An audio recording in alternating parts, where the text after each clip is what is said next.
বাংলা সাহিত্যের কিছু কালজয়ী এবং মর্মস্পর্শী গল্প দিয়ে সাজানো আমাদের এই বিশেষ নিবেদন স্যাটারডে স্টোরি লাইন।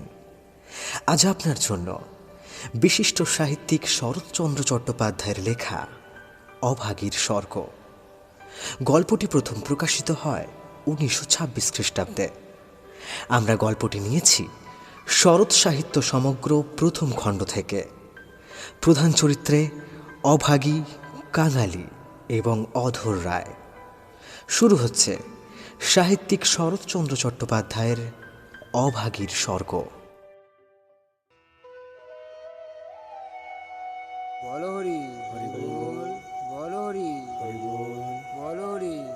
ঠাকুরদাস মুখার্জির বর্ষীয়সী স্ত্রী 7 দিনের জ্বরে মারা গেলেন। বৃদ্ধ মুখোপাধ্যায় মহাশয় ধানের কারবারে অতিশয় সঙ্গতিপন্ন। তার 4 ছেলে 3 মেয়ে। ছেলে মেয়েদের ছেলেপুলে হইয়াছে। জামাইরা, প্রতিবেশীর দল, চাকর বাকর, সে যেন একটা উৎসব বাঁধিয়া গেল। সমস্ত গ্রামের লোক ধুমধামের শবযাত্রা ভিড় করিয়া দেখিতে আসিল। মেয়েরা কাঁদিতে কাঁদিতে মায়ের 2 পায়ে গাঢ় করিয়া আলতা এবং মাথায় ঘন করিয়া সিন্দুর লেপিয়া দিল।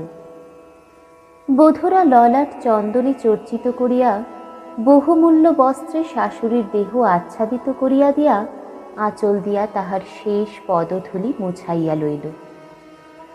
পুষ্পে, পত্রে, গন্ধে, মাল্যে, কলরবে মনেই হইল না এ কোনো শোকের ব্যাপার।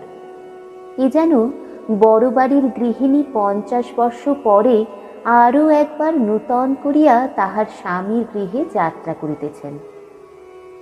বৃদ্ধ মুখোপাধ্যায় শান্ত মুখে তাহার চিরদিনের সঙ্গিনীকে শেষ বিদায় দিয়া অলক্ষ্যে 2 ফোঁটা চোখের জল মুছিয়া শোকার্থ কন্যা ও বধূগণকে সান্ত্বনা দিতে লাগিলেন।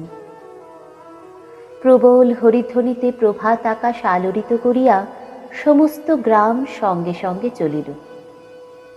আরও একটি প্রাণী একটু দূরে থাকিয়াই এই দলের সঙ্গী হইল।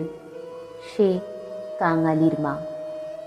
সে তাহার কুটির প্রাঙ্গণের গোটা কয়েক বেগুন তুলিয়া এই পথে হাটে চলিয়াছিল। এই দৃশ্য দেখিয়া আর নড়িতে পারিল না। রহিল তাহার হাটে যাওয়া, রহিল তাহার আঁচলে বেগুন বাঁধা। সে চোখের জল মুছিতে মুছিতে সকলের পিছনে শ্মশানে আসিয়া উপস্থিত হইল। গ্রামের একান্তে গরুর নদীর তীরে শ্মশান। সেখানে পূর্বাহ্নেই কাঠের ভাঁড়, চন্দনের টুকরা, ঘৃত, মধু, ধূপ, ধূনা প্রভৃতি উপকরণ সঞ্চিত হইয়াছিল। কাঙালির মা ছোট জাত, দুলের মেয়ে বলিয়া কাছে যাইতে সাহস পাইল না। তফাতে একটা উঁচু ঢিপির মধ্যে দাঁড়াইয়া সমস্ত অন্ত্যেষ্টিক্রিয়া প্রথম হইতে শেষ পর্যন্ত উৎসুক আগ্রহে চোখ মেলিয়া দেখিতে লাগিল। প্রশস্ত ও পর্যাপ্ত চিতার পরে যখন সব স্থাপিত করা হইল, তখন তাহার রাঙা পা দুখানি দেখিয়া তাহার 2 চক্ষু জুড়াইয়া গেল। ইচ্ছা হইল ছুটিয়া গিয়া 1 বিন্দু আলতা মুছাইয়া লইয়া মাথায় দেয়। বহু কণ্ঠের হরিধ্বনির সহিত পুত্রহস্তের মন্ত্রপুত অগ্নি যখন সংযোজিত হইল, তখন তাহার চোখ দিয়া ঝরঝর করিয়া জল পড়িতে লাগিল। মনে মনে বারংবার বলিতে লাগিল, ভাগ্যি মানিমা, তুমি স্বর্গে যাচ্ছ, আমাকেও আশীর্বাদ করে যাও। আমিও যেন এমনই কাঙালির হাতের আগুনটুকু পাই। ছেলের হাতে আগুন, সে তো সোজা কথা নয়। স্বামী, পুত্র, কন্যা, নাতি নাতনি, দাস দাসী, পরিজন সমস্ত সংসার উজ্জ্বল রাখিয়া এই যে স্বর্গারোহণ, দেখিয়া তাহার বুক ফুলিয়া ফুলিয়া উঠিতে লাগিল। এই সৌভাগ্যের সে যেন আর ইয়ত্তাই করিতে পারিল না। সদ্য প্রজ্বলিত চিতার অজস্র ধোঁয়া নীল রঙের ছায়া ফেলিয়া ঘুরিয়া ঘুরিয়া আকাশে উঠিতেছিল। কাঙালির মা ইহারি মধ্যে ছোট্ট একখানি রথের চেহারা যেন স্পষ্ট দেখিতে পাইল। গায়ে তাহার কত না ছবি আঁকা। চূড়ায় তাহার কত না লতা পাতা জড়ানো। ভেতরে কে যেন বসিয়া আছে, মুখ তাহার চেনা যায় না, কিন্তু সীতায় তাহার সিঁদুরের রেখা, পদতল দুটি আলতায় রাঙানো। ঊর্ধ্ব দৃষ্টি চাহিয়া কাঙালির মায়ের দুই চোখে অশ্রুর ধারা বহিতেছিল। এমন সময় একটি বছর 14-15 ছেলে তাহার আঁচলের টান দিয়া কহিল, হেথায় তুই দাঁড়িয়ে আছিস মা, ভাত রাঁধবি নে? মা চমকিয়া ফিরিয়া চাহিয়া কহিল, রাঁধবো খন রে? হঠাৎ উপরে অঙ্গুলি নির্দেশ করিয়া ব্যগ্রস্বরে কহিল, দেখ দেখ বাবা, বামুন মা ওই রথে চড়ে স্বর্গে যাচ্ছে। ছেলে বিস্ময়ে মুখ তুলিয়া কহিল, কই? ক্ষণকাল নিরীক্ষণ করিয়া শেষে বলিল, তুই খেপেছিস? ও তো ধোঁয়া। রাগ করিয়া কহিল, বেলা দুপুর বাজে, আমার খিদে পায় না বুঝি?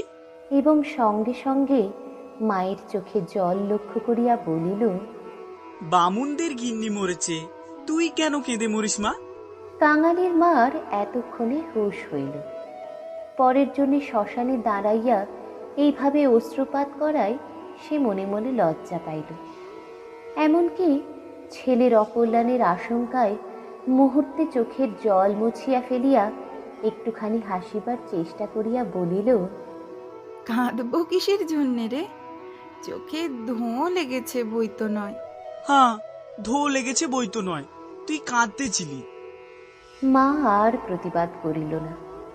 ছেলের হাত ধরিয়া ঘাটে নামিয়া নিজেও স্নান করিল, কাঙালিকেও স্নান করাইয়া ঘরে ফিরিল। শ্মশান সৎকারের শেষটুকু দেখা আর তার ভাগ্যে ঘটিল না। সন্তানের নামকরণকালে পিতামাতার মূঢ়তায় বিধাতা পুরুষ অন্তরিক্ষে থাকিয়া অধিকাংশ সময় শুধু হাস্য করিয়াই ক্ষান্ত হন না, তীব্র প্রতিবাদও করেন। তাই তাহাদের সমস্ত জীবনটা তাহাদের নিজের নামগুলোকেই যেন আমরণ ভ্যাংচাইয়া চলিতে থাকে। কাঙালির মার জীবনের ইতিহাস ছোট, কিন্তু সেই ছোট্ট কাঙাল জীবনটুকু বিধাতার এই পরিহাসের দায় হইতে অব্যাহতি লাভ করিয়াছিল। তাহাকে জন্ম দিয়া মা মরিয়াছিল। বাপ রাগ করিয়া নাম দিল অভাগী। মা নাই, বাপ নদীতে মাছ ধরিয়া বেড়ায়। তাহার না আছে দিন, না আছে রাত। তবু যে কি করিয়া ক্ষুদ্র অভাগী একদিন কাঙালির মা হইতে বাঁচিয়া রহিল, সে এক বিস্ময়ের বস্তু। যাহার সহিত বিবাহ হইল তাহার নাম রসিক বাঘ। বাঘের অন্য বাঘিনী ছিল। ইহাকে লইয়া সে গ্রামান্তরে উঠিয়া গেল। অভাগী তাহার অভাগ্য ও শিশুপুত্র কাঙালিকে লইয়া গ্রামেই পড়িয়া রহিল। তাহার সেই কাঙালি বড় হইয়া আজ 15 পা দিয়াছে। সবেমাত্র বেতের কাজ শিখিতে আরম্ভ করিয়াছে। অভাগীর আশা হইয়াছে আরো বছর খানেক তাহার অভাগ্যের সহিত যুজিতে পারিলেই দুঃখ ঘুচিবে। এই দুঃখ যে কি, যিনি দিয়াছেন তিনি ছাড়া আর কেহই জানে না। কাঙালি পুকুর হইতে আচাইয়া আসিয়া দেখিল তাহার পাতের ভুক্তাবশেষ মা একটি মাটির পাত্রে ঢাকিয়া রাখিতেছে। আশ্চর্য হইয়া জিজ্ঞাসা করিল, তুই খেলি নে মা? বেলা গড়িয়ে গেছে বাবা, এখন আর খিদে নেই। ছেলে বিশ্বাস করিল না, বলিল, না, খিদে নেই বই কি, কই দেখি তোর হাঁড়ি। এই ছলনায় বহুদিন কাঙালির মা কাঙালিকে ফাঁকি দিয়া আসিয়াছে। সে হাঁড়ি দেখিয়া তবে ছাড়িল। তাহাতে আরো একজনের মতো ভাত ছিল। তখন সে প্রসন্ন মুখে মায়ের কোলে গিয়া বসিল। এই বয়সের ছেলে সচরাচর এরূপ করে না, কিন্তু শিশুকাল হইতে বহুকাল যাবৎ সে রুগ্ন ছিল বলিয়া মায়ের কোল ছাড়িয়া বাহিরের সঙ্গী সাথীদের সহিত মিশিবার সুযোগ পায় নাই। এইখানেই বসিয়া তাহাকে খেলাধুলার স্বাদ মিটাইতে হইয়াছে।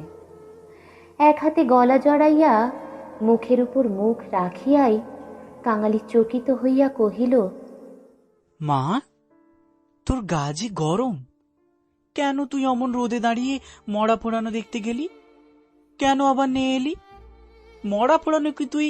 ছি বাবা, মরা পোড়ানো বলতে নেই, পাপ হয়। সতী লক্ষ্মী মা ঠাকুরুন রথে করে স্বর্গে গেলেন। ছেলে সন্দেহ করিয়া কহিল, তোর এক কথা মা, রথে চড়ে কেউ নাকি আবার স্বর্গে যায়। আমি যে চোখে দেখনু কাঙালি, বামুন মা রথের ওপরে বসে, তেনার রাঙা পাদুখানি যে সবাই চোখ মেলে দেখলে রে। সবাই দেখলে? সবাই দেখলে। কাঙালি মায়ের বুকে ঠেস দিয়া বসিয়া ভাবিতে লাগিল। মাকে বিশ্বাস করাই তাহার অভ্যাস। বিশ্বাস করিতেই সে শিশুকাল হইতে শিক্ষা করিয়াছে। সেই মা যখন বলিতেছে সবাই চোখ মেলিয়া এত বড় ব্যাপার দেখিয়াছে, তখন অবিশ্বাস করিবার আর কিচ্ছু নেই।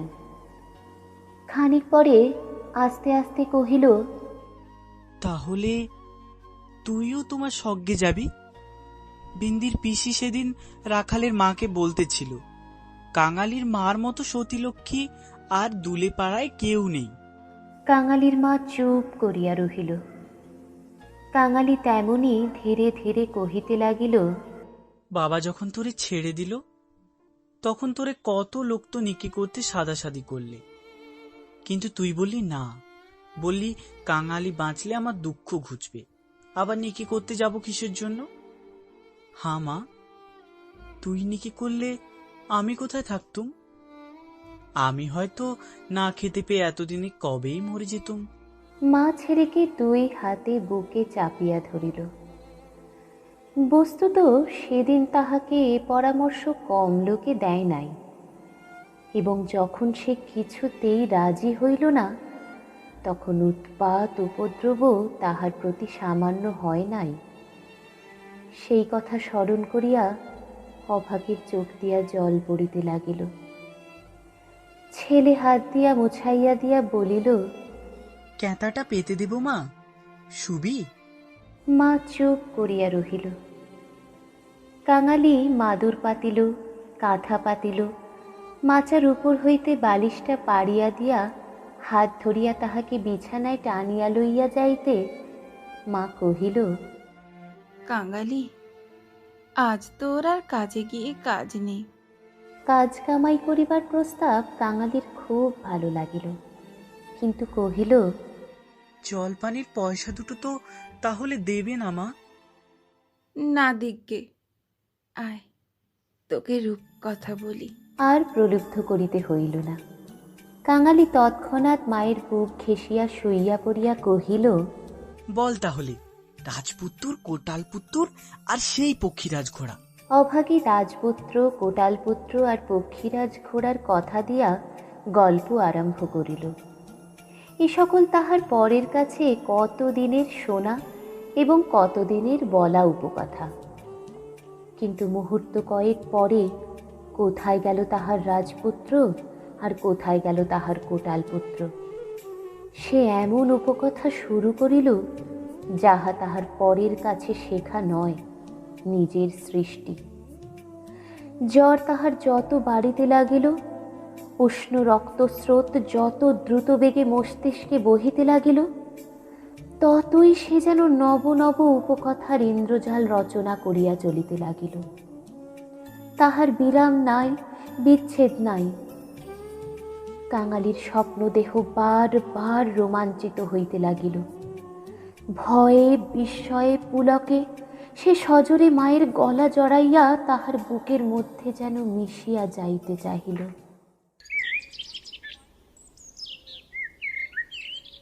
বাহিরের বেলা শেষ হইল, সূর্য অস্ত গেল। সন্ধ্যার ম্লান ছায়া গাঢ়তর হইয়া চরাচর ব্যাপ্ত করিল, কিন্তু ঘরের মধ্যে আজ আর দীপ জ্বলিল না।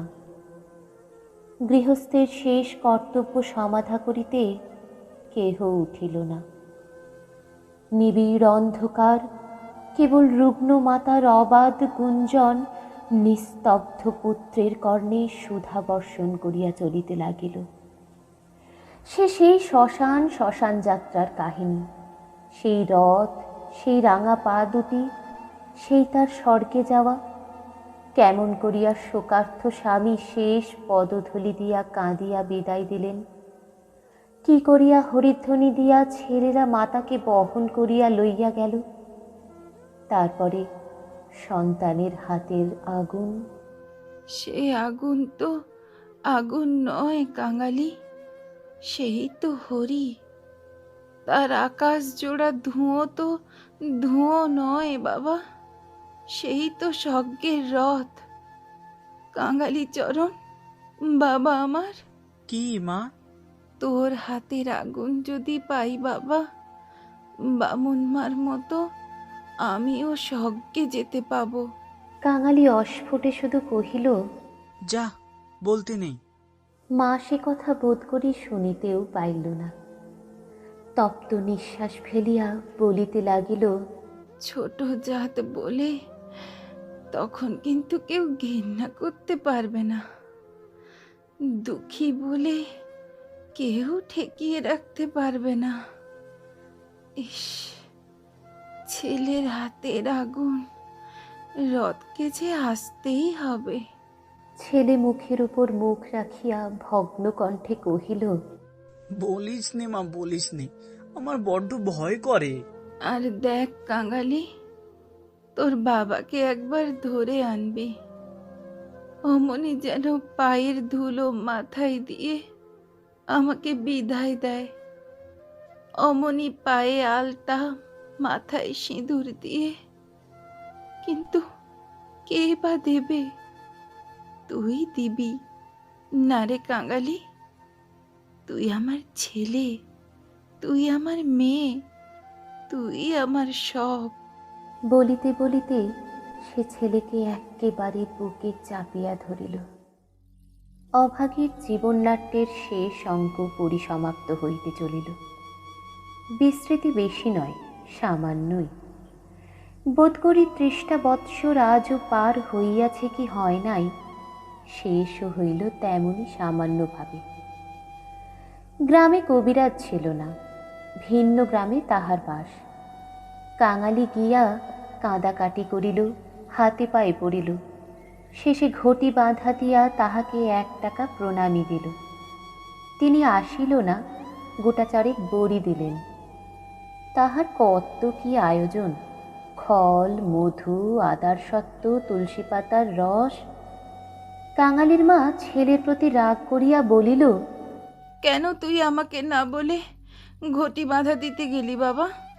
হাত পাতিয়া বড়ি কয়টি গ্রহণ করিয়া মাথায় ঠেকাইয়া উনানে ফেলিয়া দিয়া কহিল, ভালো হইতো এতেই হব। বাগদিদুলের ঘরে কেউ কখনো ওষুধ খেয়ে বাঁচে না। দিন ২-৩ এমনই গেল। প্রতিবেশীরা খবর পাইয়া দেখিতে আসিল। যে যাহা মুষ্টিযোগ জানিত, হরিণের সিংঘষা জল গেটে করে পুড়াইয়া মধুতে মাখিয়া তাহা চাটাইয়া দেওয়া ইত্যাদি অব্যর্থ ওষুধের সন্ধান দিয়া যে যাহার কাজে গেল। ছেলে মানুষ কাঙালি ব্যতিব্যস্ত হইয়া উঠিতে মা তাহাকে কাছে টানিয়া লইয়া কহিল, কবরেজের বড়িতে কিছু হলো না বাবা? আর ওদের ওষুধে কাজ হবে? আমি এমনি ভালো হব। কাঙালি কাঁদিয়া কহিল, তুই তো বড়ি খেলি নে মা, উনুনে ফেলে দিলি, এমনি কি কেউ সারে? আমি এমনি সেরে যাব। তার চেয়ে তুই দুটো ভাতে ভাত ফুটিয়ে নিয়ে খা দেখি, আমি চেয়ে দেখি। কাঙালি এই প্রথম অপটু হস্তে ভাত রাঁধিতে প্রবৃত্ত হইল। না পারিল ফ্যান ঝাড়িতে, না পারিল ভালো করিয়া ভাত বাড়িতে। উনান তাহার জ্বলে না, ভিতরে জল পড়িয়া ধোঁয়া হয়। ভাত ঢালিতে চারিদিকে ছড়াইয়া পড়ে। মায়ের চোখ ছলছল করিয়া আসিল। নিজে একবার উঠিবার চেষ্টাও করিল, কিন্তু মাথা সোজা করিতেই পারিল না, শয্যায় লুটাইয়া পড়িল। খাওয়া হইয়া গেলে ছেলেকে কাছে লইয়া কি করিয়া কি করিতে হয় বিধিমতে উপদেশ দিতে গিয়া তাহার ক্ষীণ কণ্ঠ থামিয়া গেল। চোখ দিয়া কেবল অবিরল ধারে জল পড়িতে লাগিল। গ্রামের ঈশ্বর নাপিত নাড়ি দেখিতে জানিত। পরদিন সকালে সে হাত দেখিয়া তাহারই সম্মুখে মুখ গম্ভীর করিল, দীর্ঘ নিঃশ্বাস ফেলিল এবং শেষে মাথা নাড়িয়া উঠিয়া গেল। কাঙালির মা ইহার অর্থ বুঝিল, কিন্তু তাহার ভয়ই হইল না। সকলে চলিয়া গেলে সে ছেলেকে কহিল, এইবার একবার তাকে ডেকে আনতে পারিস বাবা? কাকে মা? এই যে রে, ও গায়ে যে উঠে গেছে। কাঙালি বুঝিয়া কহিল, বাবাকে? অভাগী চুপ করিয়া রহিল। কাঙালি বলিল, সে আসবে কেন মা?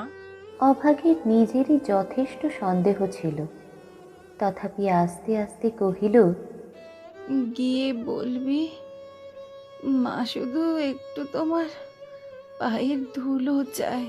সে তখনই যাইতে উদ্যত হইলে সে তাহার হাতটি ধরিয়া ফেলিয়া বলিল, একটু কাঁদা কাটা করিস বাবা, বলিস মা যাচ্ছে। একটু থামিয়া কহিল, ফেরবার পথে অমনি নাপতে বৌদির কাছ থেকে একটু আলতা চেয়ে আনিস কাঙালি। আমার নাম করলেই সে দেবে। আমাকে বড় ভালোবাসে। ভালো তাহাকে অনেকেই বাসিত। জ্বর হওয়া অবধি মায়ের মুখে সে এই কয়টা জিনিসের কথা এতবার এত রকম করিয়া শুনিয়াছে যে সে সেইখান হইতেই কাঁদিতে কাঁদিতে যাত্রা করিল। পরদিন রসিক দুলে সময় মতো যখন আসিয়া উপস্থিত হইল, তখন অভাগীর আর বড় জ্ঞান নাই। মুখের পরে মরণের ছায়া পড়িয়াছে। চোখের দৃষ্টি এ সংসারের কাজ সারিয়া কোথায় যেন কোন অজানা দেশে চলিয়া গিয়াছে। কাঙালি কাঁদিয়া কহিল, মা গো, বাবা এসেছে, পায়ের ধুলো নেমেছে। মা হয়তো বুঝিল, হয়তো বুঝিল না, হয়তোবা তাহার গভীর সঞ্চিত বাসনা সংস্কারের মতো তাহার আচ্ছন্ন চেতনায় ঘা দিল। এই মৃত্যু পথযাত্রী তাহার অবশ বাহুখানি শয্যার বাহিরে বাড়াইয়া দিয়া হাত পাতিল। রসিক হতবুদ্ধির মতো দাঁড়াইয়া রহিল। পৃথিবীতে তাহারও পায়ের ধুলার প্রয়োজন আছে, ইহাও কেহ নাকি চাহিতে পারে, তাহা তাহার কল্পনার অতীত। বিন্দির পিসি দাঁড়াইয়াছিল। সে কহিল, দাও বাবা, দাও একটু পায়ের ধুলো। রসিক অগ্রসর হইয়া আসিল। জীবনে যে স্ত্রীকে সে ভালোবাসা দেয় নাই, অসন বসন দেয় নাই, কোনো খোঁজ খবর করে নাই, মরণকালে তাহাকে শুধু একটু পায়ের ধুলা দিতে গিয়া কাঁদিয়া ফেলিল। রাখালের মা বলিল, এমন সতীলক্ষ্মী বামুন কাইতের ঘরে না জন্মে ও আমাদের দুলের ঘরে জন্মালো কেন? এইবার ওর একটু গতি করে দাও বাবা। কাঙালির হাতের আগুনের লোভে ও যেন প্রাণটা দিলে। অভাগীর অভাগ্যের দেবতা অগোচরে বসিয়া কি ভাবিলেন জানি না, কিন্তু ছেলে মানুষ কাঙালির বুকে গিয়া এ কথা যেন তীরের মতো বিঁধিল। সেদিন দিনের বেলা কাটিল, প্রথম রাত্রিটাও কাটিল, কিন্তু প্রভাতের জন্য কাঙালির মা আর অপেক্ষা করিতে পারিল না। কি জানি, এত ছোট জাতের জন্যেও স্বর্গের রথের ব্যবস্থা আছে কিনা, কিংবা অন্ধকার পায়ে হাঁটিয়াই তাহাদের রওনা হইতে হয়। কিন্তু এটা বুঝা গেল, রাত্রি শেষ না হইতেই এ দুনিয়া সে ত্যাগ করিয়া গিয়াছে। কুটির প্রাঙ্গণে একটা বেল গাছ, একটা কুড়ুল চাহিয়া আনিয়া রসিক তাহাতে ঘা দিয়েছে কি দেয় নাই, জমিদারের দারোয়ান কোথা হইতে ছুটিয়া আসিয়া তাহার গালে সশব্দে একটা চর কষাইয়া দিল। কুড়ুল কাড়িয়া লইয়া কহিল, হেই, এই কি তোর বাপের গাছ আছে যে কাটতে লেগেছিস? রসিক গালে হাত বুলাইতে লাগিল। কাঙালি কাঁদো কাঁদো হইয়া বলিল, বা, এই যে আমার মায়ের হাতে পোতা গাছ দরওয়ানজি, বাবাকে খামোকা তুমি মারলে কেন? হিন্দুস্থানি দারোয়ান তাহাকেও একটা অশ্রাব্য গালি দিয়া মারিতে গেল, কিন্তু সে নাকি তাহার জননীর মৃতদেহ স্পর্শ করিয়া বসিয়াছিল, তাই অশৌচের ভয়ে তাহার গায়ে হাত দিল না। হাঁকাহাঁকিতে একটা ভিড় জমিয়া উঠিল। কেহই অস্বীকার করিল না যে বিনা অনুমতিতে রসিকের গাছ কাটিতে যাওয়াটা ভালো হয় নাই। তাহারাই আবার দারোয়ানজির হাতে পায়ে পড়িতে লাগিল। তিনি অনুগ্রহ করিয়া যেন একটা হুকুম দেন, কারণ অসুখের সময় যে কেহই দেখিতে আসিয়াছে, কাঙালির মা তাহারই হাতে ধরিয়া তাহার শেষ অভিলাষ ব্যক্ত করিয়া গিয়াছে। দারোয়ান ভুলিবার পাত্র নহে, সে হাত মুখ নাড়াইয়া জানাইল এ সকল চালাকি তাহার সাথে খাটিবে না। জমিদার স্থানীয় লোক নহেন, গ্রামে তাহার একটা কাছারি আছে, গোমস্তা অধর রায় তাহার কর্তা। লোকগুলো যখন হিন্দুস্তানিটার কাছে ব্যর্থ অনুনয় করিতে লাগিল, কাঙালি ঊর্ধ্বশ্বাসে দৌড়িয়া একেবারে কাছারির বাড়িতে আসিয়া উপস্থিত হইল। সে লোকের মুখে মুখে শুনিয়াছিল পেয়াদারা নাকি ঘুষ লয়।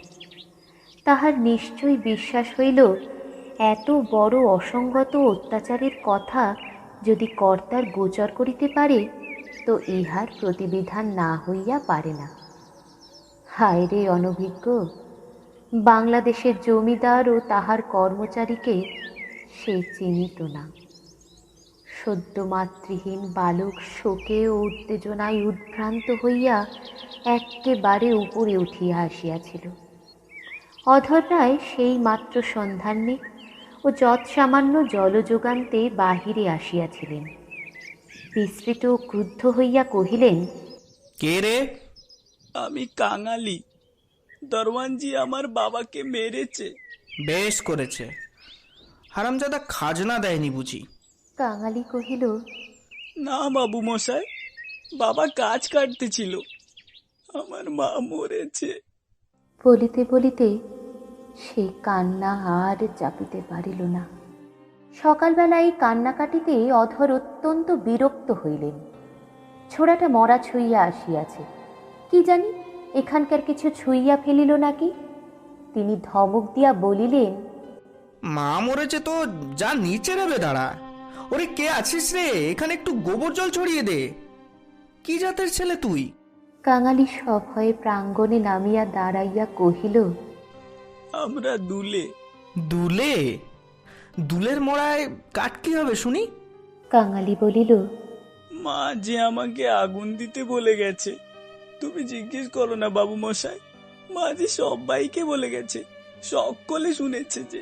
মায়ের কথা বলিতে গিয়া তাহার অনুক্ষণের সমস্ত অনুরোধ উপরোধ মুহূর্তে স্মরণ হইয়া কণ্ঠ যেন তাহার কান্নায় ফাটিয়া পড়িতে চাহিল। অধর কহিলেন, মাকে পোড়াবি তো গাছের দাম 5 টাকা আনগে, পারবি? কাঙালি জানিত তাহা অসম্ভব।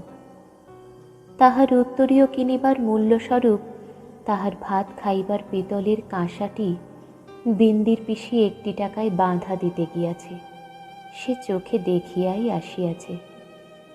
সে ঘাড় নাড়িল, বলিল, না। অধর মুখখানা অত্যন্ত বিকৃত করিয়া কহিলেন, না তো মাকে নিয়ে নদীর চড়ায় পুঁতে ফেলকে যা। কার বাবার গাছে তোর বাপ কুড়ুল ঠেকাতে যায়? পাজি হতচ্ছাড়া নচ্চার। কাঙালি বলিল, সে যে আমাদের উঠানের গাছ বাবু মশাই, সে যে আমার মায়ের হাতে পোতা গাছ। হাতে পোতা গাছ? পারে বেটাকে গলা ধাক্কা দিয়ে বের করে দে তো। হ্যাঁ, এ বেটার খাজনা বাকি পড়েছে কি না, থাকে তো জালটাল কিছু একটা কেড়ে এনে যেন রেখে দেয়, হারামজাদা পালাতে পারে। মুকুজ্জে বাড়িতে শ্রাদ্ধের দিন, মাঝে কেবল 1টি দিন মাত্র বাকি। সমারোহের আয়োজন গৃহিণীর উপযুক্ত করিয়াই হইতেছে। বৃদ্ধ ঠাকুরদাস নিজে তত্ত্বাবধান করিয়া ফিরিতেছিলেন। কাঙালি আসিয়া তাহার সম্মুখে দাঁড়াইয়া কহিল, ঠাকুর মশাই, আমার মা মরে গেছে। তুই কে? কি চাস তুই? আমি কাঙালি। মা বলেছে তেনাকে আগুন দিতে। তা দিগে জানা। কাছারির ব্যাপারটা ইতিমধ্যেই মুখে মুখে প্রচারিত হইয়া পড়িয়াছিল। একজন কহিল, ও বোধ হয় একটা গাছ চায়। এই বলিয়া সে ঘটনাটা প্রকাশ করিয়া কহিল। মুকুজ্জি বিস্মিত ও বিরক্ত হইয়া কহিলেন, শোনো আবদার, কাল বাদে পরশু কাজ। আমারই কত কাঠের দরকার। যা যা, এখানে কিচ্ছু হবে না, এখানে কিচ্ছু হবে না। এই বলিয়া অন্যত্র প্রস্থান করিলেন। ভট্টাচার্য মহাশয় অদূরে বসিয়া ফর্দ করিতেছিলেন। তিনি বলিলেন, তোদের যেতে কে কবে আবার পোড়ায় রে? যা যা, মুখে একটু নুড়ো জেলে দিয়ে নদীর চড়ায় মাটি দিগে। মুখোপাধ্যায় মহাশয়ের বড় ছেলে ব্যস্ত সমস্তভাবে এই পথে কোথায় যাইতেছিলেন। তিনি কান খাড়া করিয়া একটু শুনিয়া কহিলেন, দেখেছেন ভট্টাচার্য মশাই, সব ব্যাটারা এখন বামুন কায়েত হতে চায়। বলিয়া কাজের ঝোঁকে আর কোথায় চলিয়া গেলেন। কাঙালি আর প্রার্থনা করিল না। এই ঘণ্টা দুয়েকের অভিজ্ঞতায় সংসারে সে যেন একেবারে বুড়া হইয়া গিয়াছিল। নিঃশব্দে ধীরে ধীরে তাহার মরা মায়ের কাছে গিয়া উপস্থিত হইল। নদীর চরে গর্ত খুঁড়িয়া অভাগীকে শোয়ানো হইল। রাখালের মা কাঙালির হাতে একটা খড়ের আটি জ্বালিয়া দিয়া তাহারই হাত ধরিয়া মায়ের মুখে স্পর্শ করাইয়া ফেলিয়া দিল।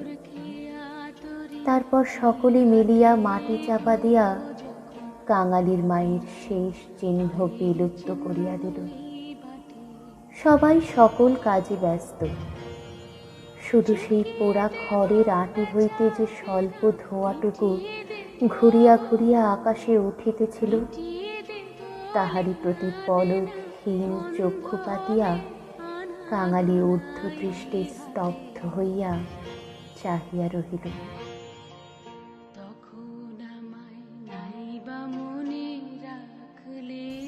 শুনছিলেন মর্মস্পর্শী এক নিবেদন, অভাগীর স্বর্গ।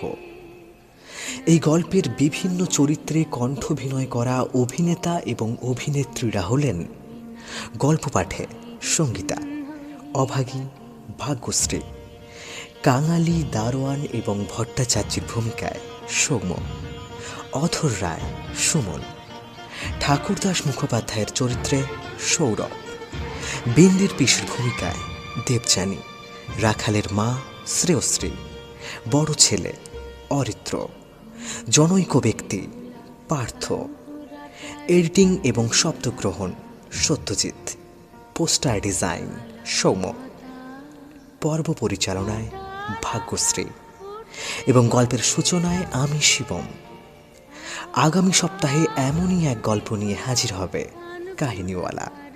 ততদিন সুস্থ থাকুন, ভালো থাকুন, সঙ্গে থাকুন কাহিনীওয়ালার।